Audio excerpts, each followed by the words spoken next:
열왕기상 14장 1절에서 17절 말씀입니다.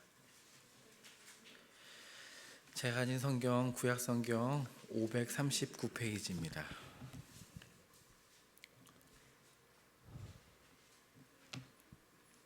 우리 한 절씩 교독하시고 우리 마지막은 함께 읽도록 하겠습니다.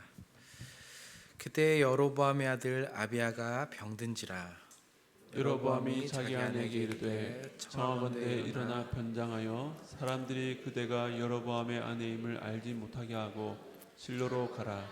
거기 선지자 아히야가 있나니 그는 이전에 내가 이 백성의 왕이 될 것을 내게 말한 사람이니라. 그대의 손에 떡 10개와 과자와 꿀 한 병을 가지고 그에게로 가라. 그가 그대에게 이 아이가 어떻게 될지를 알게 하리라. 여로보암의 아내가 그대로 하여 일어나 실로로 가서 아히야의 집에 이르니 아히야는 나이가 많아 눈이 어두워 보지 못하더라. 여호와께서 아히야에게 이르시되 여로보암의 아내가 자기 아들이 병들었으므로 내게 물으러 오나니 너는 이러이러하게 대답하라. 그가 들어올 때 다른 사람인 채 함이니이다. 그가 문으로 들어올 때에 아히야가 그 발소리를 듣고 말하되 여로보암의 아내여 들어오라. 내가 어찌하여 다른 사람인 채 하느냐. 내가 명령을 받아 흉한 일을 내게 전하리니 가서 여로보암에게 말하라. 이스라엘 하나님 여호와의 말씀이 내가 너를 백성 중에서 들어 내 백성 이스라엘의 주권자가 되게 하고 나라를 다윗의 집에서 찢어내어 내게 주었거늘 너는 내 종 다윗이 내 명령을 지켜 전심으로 나를 따르며 나 보기에 정직한 일만 행하였음과 같지 아니하고 내 이전 사람들보다도 더 악을 행하고 가서 너를 위하여 다른 신을 만들며 우상을 부어 만들어 나를 노엽게 하고 나를 내 등 뒤에 버렸도다.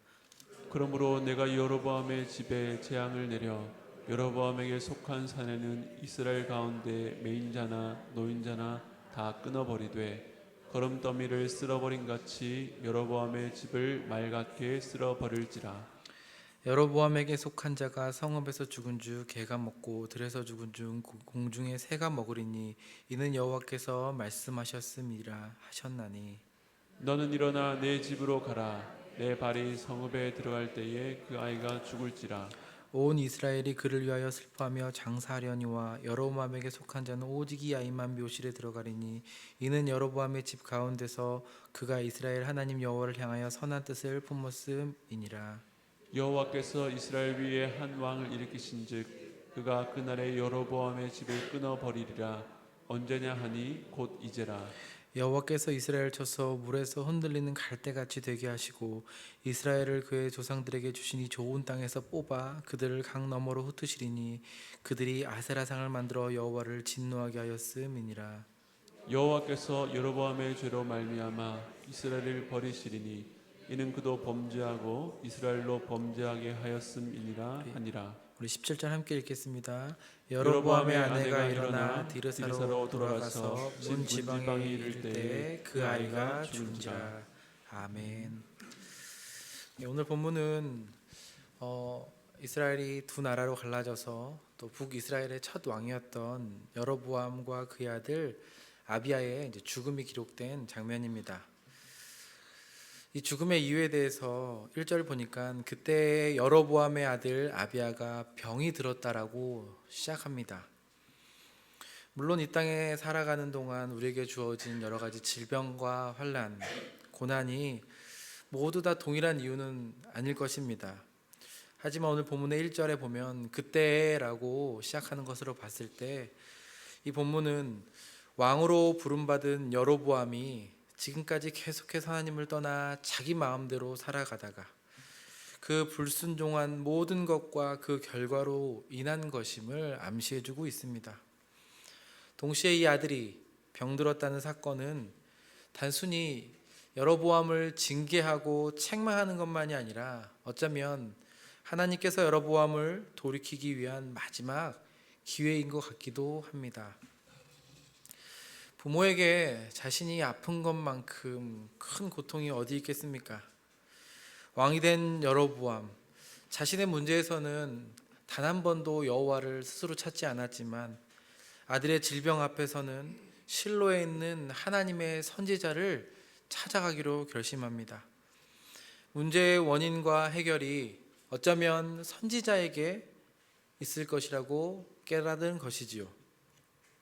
특별히 이 실로는 여로보암에게도 의미 있는 장소입니다.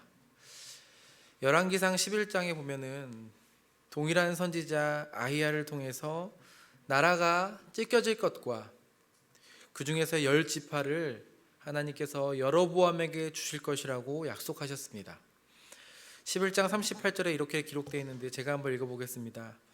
내가 만일 내가 명령한 모든 일에 순종하고 내 길로 행하며 내 눈에 합당한 일을 하며 내 종 다윗이 행함과 같이 내 율례와 명령을 지키면 내가 너와 함께 있어 내가 다윗을 위하여 세운 것 같이 너를 위하여 견고한 집을 세우고 이스라엘을 내게 주리라.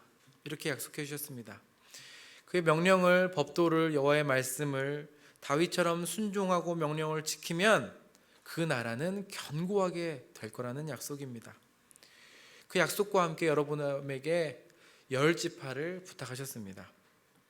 하지만 아시는 것처럼 여로보암은 순종의 길을 선택하기보다 악한 길을 선택하고 하나님보다 사람을 두려워하기 시작합니다.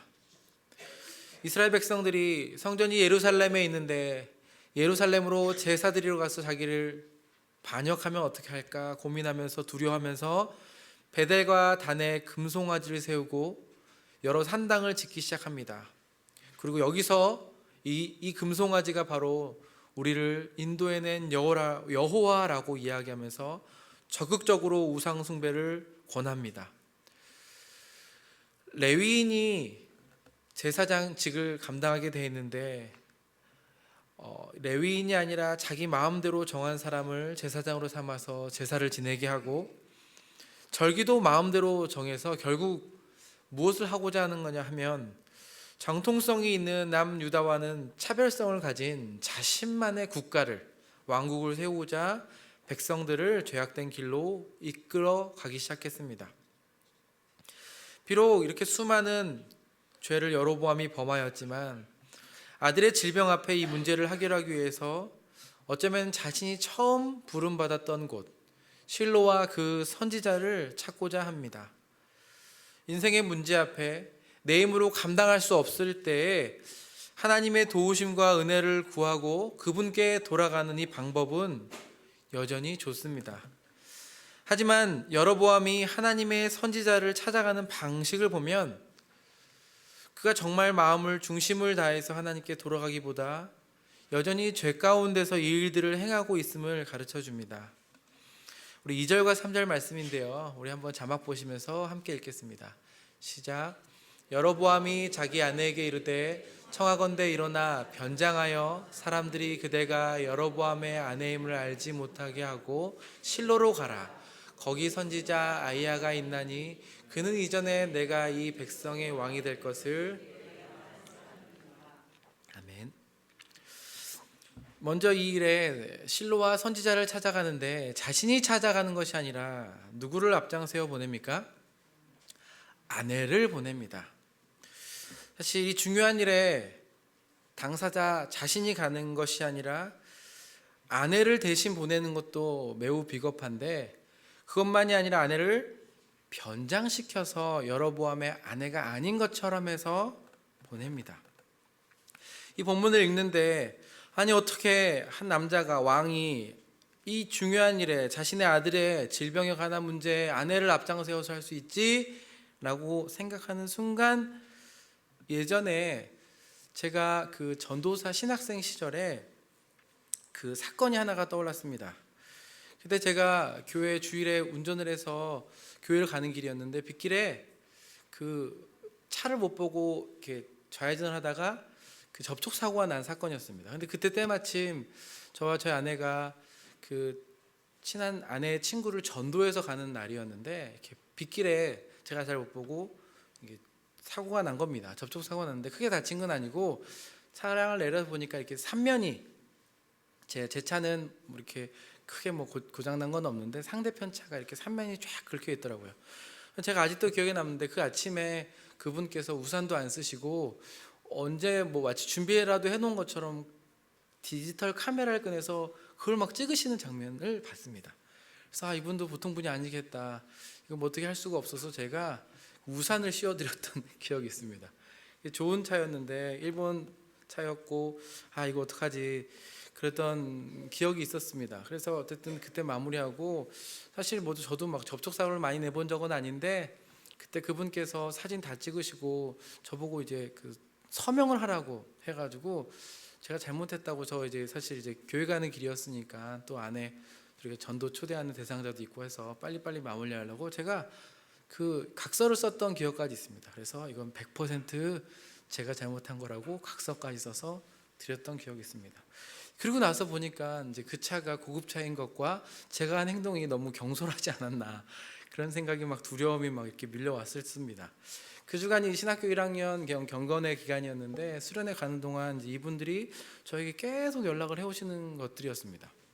도대체 어떻게 하시려고 그러나 제가 알지도 못하는데 수련회 가운데 이제 그냥 보험 처리하면 될 것을 이분이 계속 연락을 하셔가지고 이제 자기가 외제차고 외제차는 어딜 들어가야 되고 막 이런 설명을 하셔가지고 알겠다고 어쨌든 제가 잘못했고 보상해드리고 했으니까 그렇게 하겠다고 그러는데 제가 이제 어떻게 그분이 제가 이제 신학생인 걸 아셨습니다. 그리고 제가 교회 전도사라는 것도 아셨습니다. 근데 제가 이제 그 신학교에서 경건의 수련회 주간에 전화를 받다 보니까 접촉이 안 되는데 이분들이 계속 연락을 하셔가지고 저에게 어느 교회를 섬기냐, 진짜 신학생 맞냐, 주보를 좀 보여달라, 막 이렇게 막 요구를 하시는 거예요. 그래서 뭐 그렇게 해서 좀 뭔가 경감이 되거나 좀 봐준다면야 제가 그렇게 하겠는데 이제 대화상으로서 일주일 동안 저를 막 이렇게 막 어렵게 하셨거든요. 근데 이제 그분들이 이제 마지막으로 일주일 지난 다음에 저희한테 한번 저희가 그때 용인 살았는데 본인의 집이 동탄인데 영통인데 죄송합니다 동백인데 한번 오라는 겁니다. 지나가는 길에 들리라는 겁니다.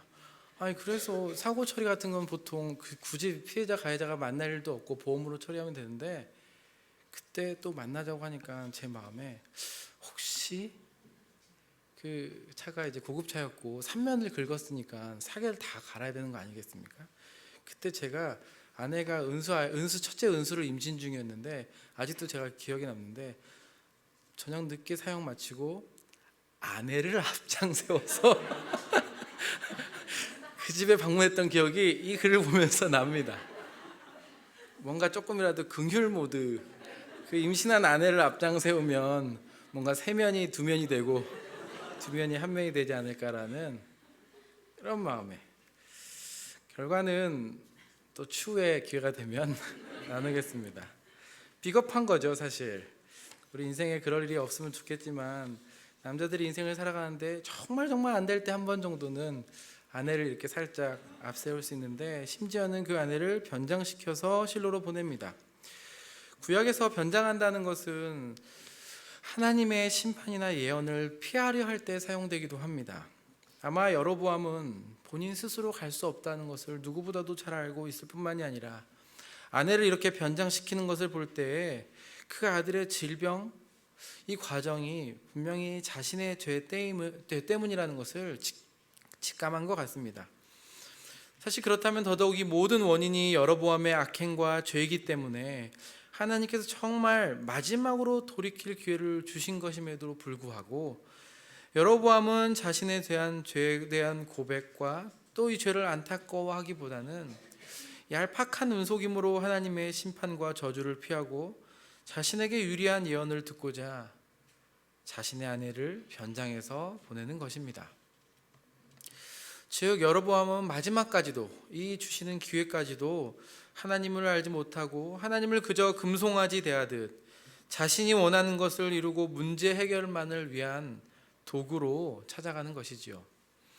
하나님께서는 여로보암에게 이미 앞서 하나님의 사람을 보내셔서 끊임없이 그 악한 길에서 돌아서라고 말씀하셨습니다. 기회를 주셨습니다. 하지만 여로보암은 듣지 않았습니다. 그리고 이 여로보암을 향한 뜻을 이제는 거두시고 이미 예견된 심판을 하기로 작정하셨는데 우리가 읽은 14장 바로 앞에 13장 마지막 절은 이렇게 기록되어 있습니다. 13장 33절 34절인데요. 여로보암이 이 일 후에도 그의 악한 길에서 떠나 돌이키지 아니하고 다시 일반 백성을 산당의 제사장으로 삼되 누구든지 자원하면 그 사람을 산당의 제사장으로 삼았으므로 이 일이 여로보암의 집에 죄가 되어 그 집이 땅 위에서 끊어져 멸망하게 되느니라. 이렇게 기록되어 있습니다.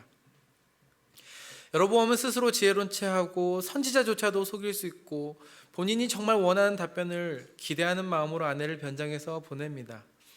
마침 선지자 아히야도 오늘 본문 4절에 보니까 그가 나이가 많아 눈이 어두워져 있다고 기록하고 있는데, 이 상황대로라면 충분히 여로보암의 계획대로 속일 수도 있고 속을 것 같고 원하는 답을 들을 수 있을 것 같습니다.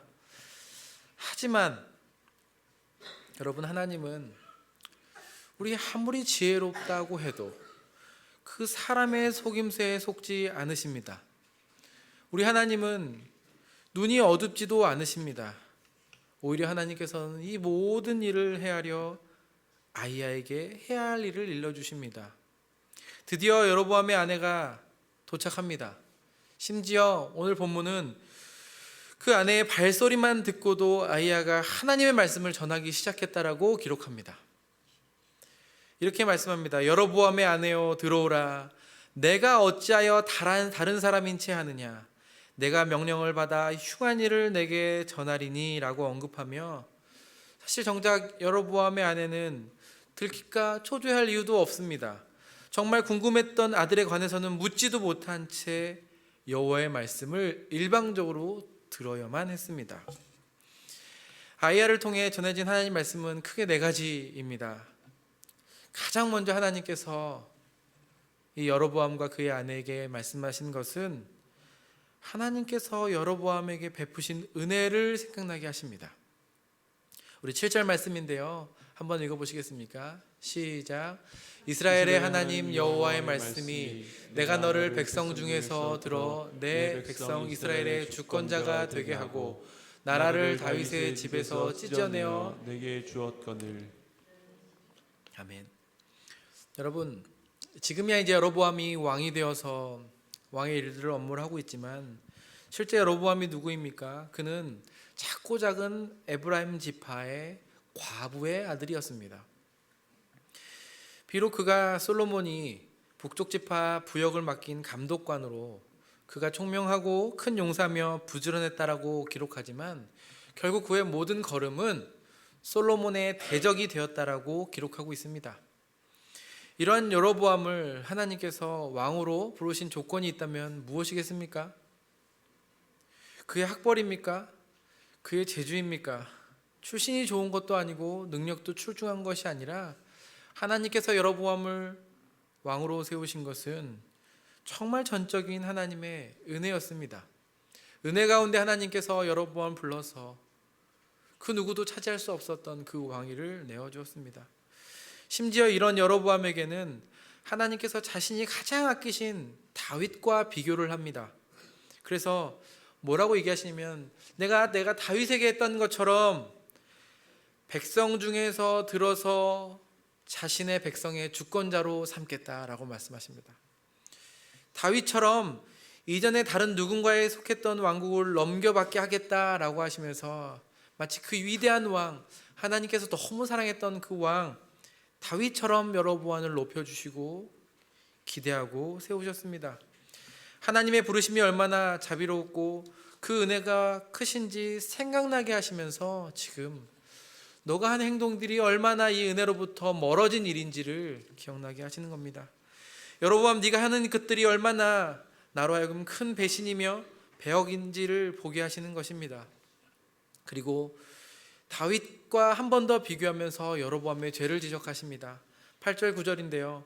이렇게 기록되어 있습니다. 너는 내 종 다윗이 내 명령을 지켜 전심으로 나를 따르며 나 보기에 정직한 일만 행하였음과 같지 아니하고 내 이전 사람들보다 더 악을 행하고 가서 너를 위하여 다른 신을 만들며 우상을 부어 만들어 나를 노엽게 하고 나를 내 등 뒤에 버렸도다 기록합니다. 하나님은 여로보암을 다윗처럼 여겨주셨는데 여로보암 스스로는 다윗과 다르게 전심으로 여호와를 따르지 않을 뿐더러 악을 행하고 우상을 숭배하고 하나님을 진노하게 하고 나를 내 등에서 버렸다라는 말은 하나님을 정말 무시했다라는 표현입니다. 그렇게 하나님을 대했습니다. 이것이 여로보암에 대한 하나님의 편결입니다. 이 편결이 마치고 이 여로보암에게 판결, 형량 선고가 이어집니다. 먼저는 10절 보니까 여로보암의 가문에 속한 모든 남자가 종들마저도 전멸할 것을 말씀하십니다.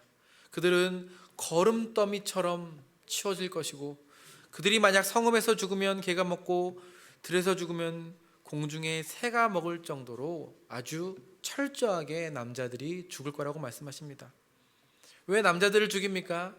기존의 약속대로라면, 그 약속을 잘 지켰더라면 여로보암 가문, 그들의 아들을 통해서 왕위가 계승되어야 하는데 여로보암이 그 약속을 불순종함으로 말미암아 하나님 편에서도 그들의 왕이 이어갈 모든 씨가 남자가 전멸됨으로 그 약속이 취소될 것이라고 말씀합니다. 또 이어서 12절에 병중에 있는 아들, 이것 때문에 사실 찾아온 것 아닙니까? 그 아비야가 죽을 것이라고 말씀하십니다. 하지만 이 죽음과 심판 바로 이어서 그 아들은 하나님의 은혜로 유일하게 온당한 장례식과 애곡을 받을 것이라고 말씀하십니다. 우리가 다 알 수 없지만 그 이유가 그가 여호와를 향해 선한 뜻을 품었기 때문이라고 기록합니다. 정말 하나님께서는 그 약속을 신실하게 지키시는 분이심을 한 번 더 가르쳐 주십니다. 14절에서는 하나님께서 이스라엘 위에 여로보암의 집을 끊어버릴 새 왕을 일으키실 것과 더 나아가 여로보암과 그의 자식과 그의 가문만이 아니라 이스라엘 전체가 여로보암이 심어놓은 우상 숭배로 말미암아 하나님을 떠나게 되었고 물에 흔들리는 갈대와 같이 되게 하실 것이고 이 좋은 땅에서 뽑아버려서 강 넘어 흩어져 앞으로 그 이방 나라 아수르에게 망하게 되고 포로될 것까지도 예언하십니다. 결국 이 한 여로보암 왕이 순종하지 못함으로 그들의 가정뿐만이 아니라 이스라엘 전체가 멸망에 처하게 된 것입니다. 이 모든 죄를 16절에 이렇게 이야기합니다. 우리 한번 16절 말씀을 한 번 더 읽어보도록 하겠습니다. 시작. 여호와께서 여로보암의 죄로 말미암아 이스라엘을 버리시리니 이는 그도 범죄하고 이스라엘로 범죄하게 하였음이니라 하니라. 아멘. 여로보암의 죄로 말미암아 이제 앞으로 나오는 모든 왕들은 바로 이 여로보암과 같다는 것으로 편결하지 않습니까? 이로 말미암아 이스라엘을 버리시기로 정하셨다라고 성경은 기록합니다. 정말 끔찍하고 철저한 예언들입니다. 이런 예언을 통해 들려지는 심판은 지금 당장 일어날 심판도 있지만 여로보암의 아들과 그의 가문 이스라엘 전체로까지 이어지는 예언이고 심판을 당하게 됩니다. 여로보암 아내 입장을 한번 생각해 보십시오. 나름 아들에 대해서 응답을 받겠다고 변장까지 하고 선지자를 찾아왔는데 질문 한번 해보지 못하고 아니 사실 더 많은 절망적인 대답만 안고 집으로 돌아옵니다. 집에 도착하자마자 예언대로 그 병든 아들이 죽게 됩니다. 이것은 그 하나님의 예언이 성취된 것만이 아니라 앞으로 발생하진 그 예언들조차도 성취될 것이라는 증거가 된 것입니다. 오늘 초대 왕이었던 여로보암 그 왕가의 멸망들을 지켜보면서 하나님께서 정말 우리 가운데 말씀하고 싶은 교훈이 무엇입니까? 가장 먼저는 오늘도 하나님께서 우리에게 돌아오라라고 말씀하시는 겁니다. 돌아오라. 우리 인생의 모든 고통과 고난, 슬픔과 아픔, 또 사건, 사고들, 하루를 살면서 발생되는 수많은 일들, 그 모든 것이 우리의 직접적인 죄 때문만은 아니지만 우리 인생에 내 주변에 발생한 일들을 생각해 볼 때 우리의 절망과 고통, 우울과 아픔, 내 힘으로 안 되는 일들은 분명히 우리로 하여금 우리의 마음과 시선을 하나님께로 향하기 위함이라는 것을 우리는 본문을 통해서 발견하게 됩니다. 이사야서 55장 6절에서 6절 7절은 이렇게 말씀합니다. 잘 아시는 말씀인데요. 우리 한 번만 같이 읽어보겠습니다. 시작. 너희는 여호와를 만날 만한 때 찾으라. 가까이 계실 때에 그를 부르라. 악인은 그의 길을, 불의한 자는 그 생각을 버리고 여호와께로 돌아오라. 그리하면 그가 긍휼히 여기시리라. 우리 하나님께로 돌아오라. 그가 너그럽게 용서하시리라. 아멘. 오늘도 어제도 하나님께서 우리에게 원하시는 건 한 가지 있다면 그 길에서 벗어난 자들아, 절망하지 말고 두려워하지 말고 돌아오라는 것입니다. 내 인생에 문제가 있을 때만이 아니라, 해결이 안 될 때만이 아니라, 이것은 단순히 여로보암 죄와 심판이 한 개인을 넘어 민족에게 임한 것처럼 우리 개인적인 아픔만이 아니라 이 피조세계의 고통과 신음 가운데서도 우리는 우리의 마음과 시선을 여호와께로 돌이키라는 초대에 반응해야 됩니다. 며칠 전에 팔레스타인 무단정파 하마스와 이스라엘의 정말 전쟁이 시작합니다. 사실 아직 아프가니스탄과 러시아 전쟁이 20개월이 지나면서도 끝이지 않고 있는데, 또 다른 중동 국가 가운데서 이미 얼마 되지 않았지만 사망자가 2,000명이 넘어가고 있습니다. 또 엎친 데 덮친 격으로 아프가니스탄은 지난 7일과 또 오늘이죠, 강진으로 인해서, 전쟁만이 아니라 강진으로 인해서 사망자가 속출하고 있습니다. 정말 우리 개인의 문제도 사실 우리가 다루기 어려운데, 우리 주변 이웃의 문제도 버거운데, 이 세계 가운데, 피조 세계 가운데 나타나는 이 문제는 주님 어떻게 바라봐야 됩니까? 우리는 신음과 동시에 하나님, 우리가 어떻게 무엇을 하나님께로 돌이키길 원하신지 물어보지 않을 수 없습니다. 여러분, 고통과 고난, 우리 삶에 문제가 있을 때만 하나님을 찾는 것만이 아니라, 오늘 본문은 사실 우리의 인생의 축복들 가운데 이러한 메시지를 들을 수 있다고 이야기합니다. 마치 여로보암이 하나님 없이 자신의 인생이 잘 되어가는 것 같아 보이지 않았습니까? 그의 나라는 아무런 문제가 없어 보이지 않았습니까? 예언은 있었지만 그 예언이 당장 발생한 것도 아니지 않습니까? 여로보암이 심지어 악을 행하고 있는 그때에도 바로 심판이 일어나지 않았고, 우리 삶에 있어서도 큰 문제 없이, 심지어 하나님을 간절히 찾지도 않는데 큰 문제가 없을 때조차도 성경은 우리로 하여금 그 자리에 서서 하나님을 바라보라고 초대합니다. 우리가 어디에 서 있는지, 하나님께서 우리에게 무엇을 요구하신지 우리는 고통의 자리든 평강의 자리든 하나님께 돌아와 물어볼 수 있어야 합니다. 여러분, 이 일에는 공동체의 도움이 필요합니다. 우리의 마음을 그리스도께로 향하고 정말 이 그리스도께서 우리를 초대하시는 이 초대 앞에 우리는 늘상 여로보암이 그랬던 것처럼 자신을 숨기고 또 우리의 필요와 문제 해결만을 위해서 하나님을 찾게 될 수도 있습니다. 하지만 공동체가 우리 가운데 일을 도와주는 것은 서로의 죄를 살펴봐 줄 수 있고 또 그것들에 대해서 함께 간구해 줄 수 있으며, 다 해야 할 수 없지만 그 아픔을 공감할 수 있고, 그 모든 여정 가운데 우리 모두가 우리 주 예수 그리스도의 은혜가 필요하다는 사실을 고백할 수 있기 때문에 그렇습니다.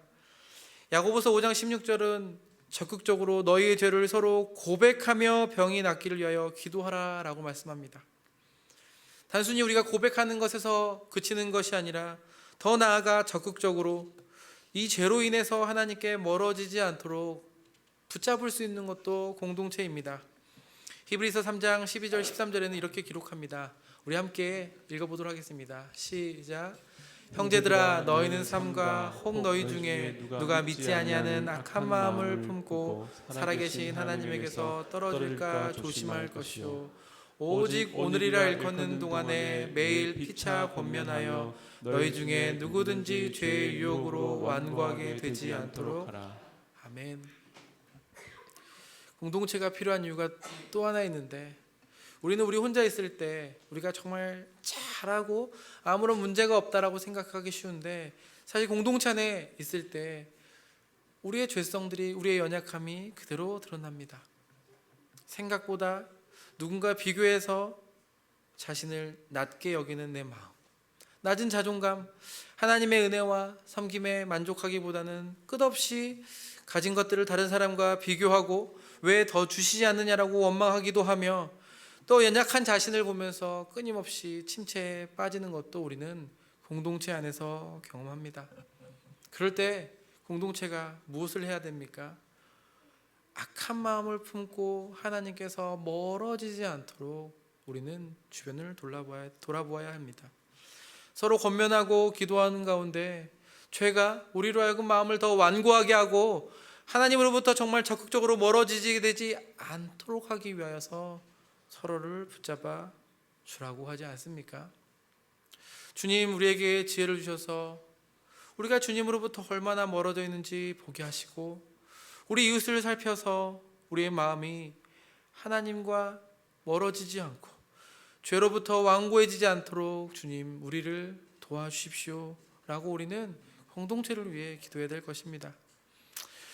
첫 번째가 여호와께 우리를 돌아오라 라고 초대한다면, 두 번째 이 말씀을 우리에게 준 가르침은 여호와께 돌아가서 여호와의 신실하심을 보라고 초대합니다.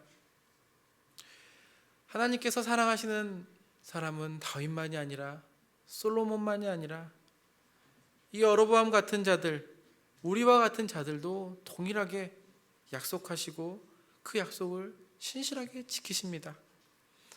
하나님께서 비록 여로보암이 불순종해서 처음에 약속한 대로 그 집이 견고해지진 않지만 동시에 이 말씀은 우리에게 그 불순종한 자들을 향해서도 신실하게 약속을 지키시는 하나님을 보게 해줍니다. 약속에 따라서 축복도 반드시 이루어지지만 저주와 심판 역시 여러분 하나님이 신실하시다는 증거 아니겠습니까? 심판이 두렵다고 해서 우리가 그것을 피할 수 없습니다. 우리는 이것을 피하려고 하나님께 돌아가기보다 하나님을 기능적으로 이용하며 내가 원하는 것만 취하고 싶은 그 유혹으로부터 벗어나 때로는 징계받아야 될 그 자리에서 하나님의 신실하심을 바라보아야 합니다.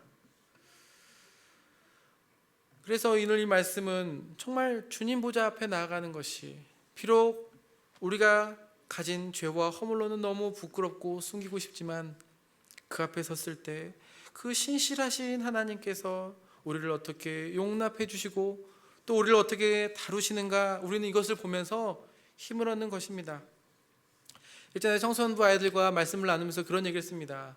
얘들아, 하나님이 전능하시지 않니?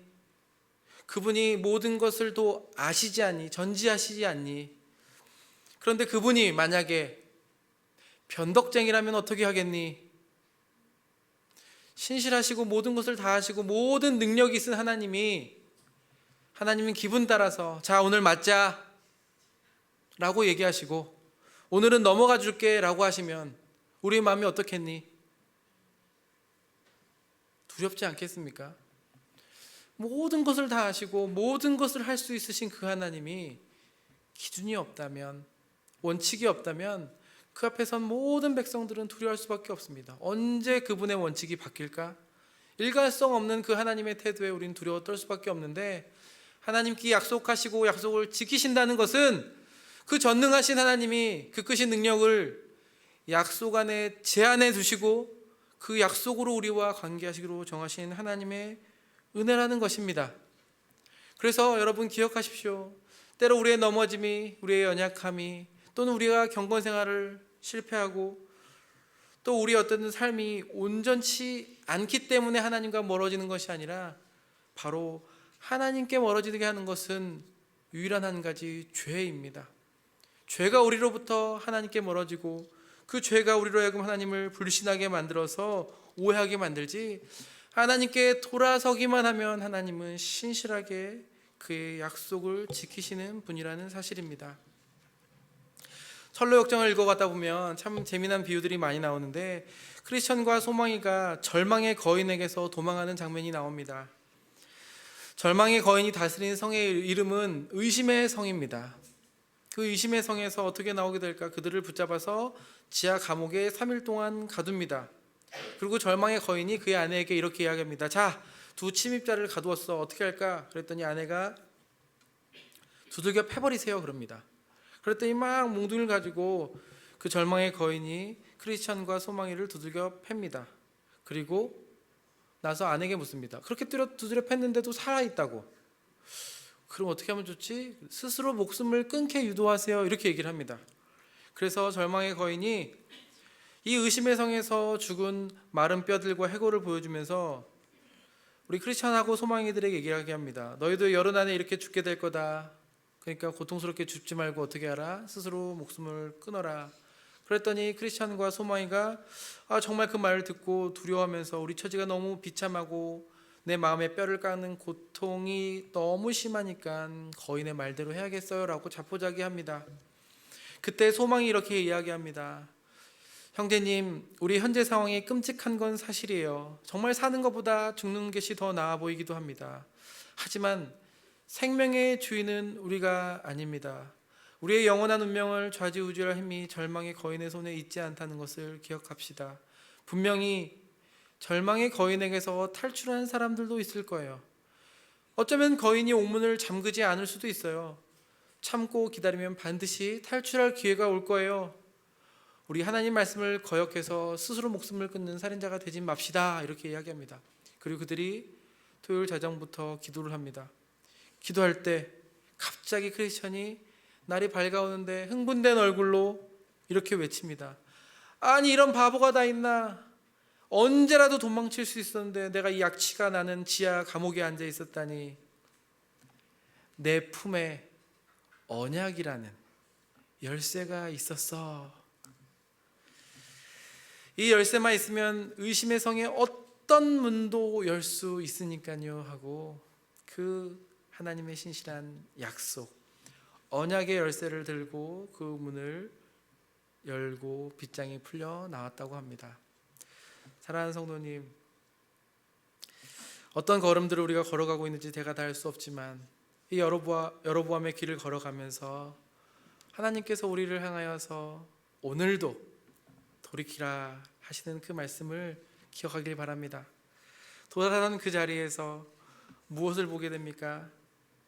하나님께서 오늘도 그 약속을 신실하게 지키시는 하나님, 우리의 있는 모습 그대로 받으시는 것이 아니라 오직 예수 그리스도 안에서 우리를 만족하신다는 그 약속을 로마서 8장 23절처럼 우리가 차마 기도할 수 없을 때에도 우리의 기도를 도우시고 모든 것을 합력해서 이루어 가신다는 그 하나님의 약속을 우리가 붙잡고 내 삶에 주어지는 모든 의심의 문을 박차게 열고 소망 가운데 걸어갈 수 있게 되길 바랍니다.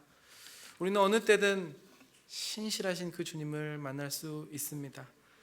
예레미야 말씀 마지막으로 나누고 마칠 텐데요. 예레미야 29장 11절에 이렇게 이야기합니다. 여호와의 말씀이니라 너희를 향한 나의 생각은 내가 아나니 평안이요 재앙이 아니라 너에게 미래와 희망을 주는 것이라. 아멘.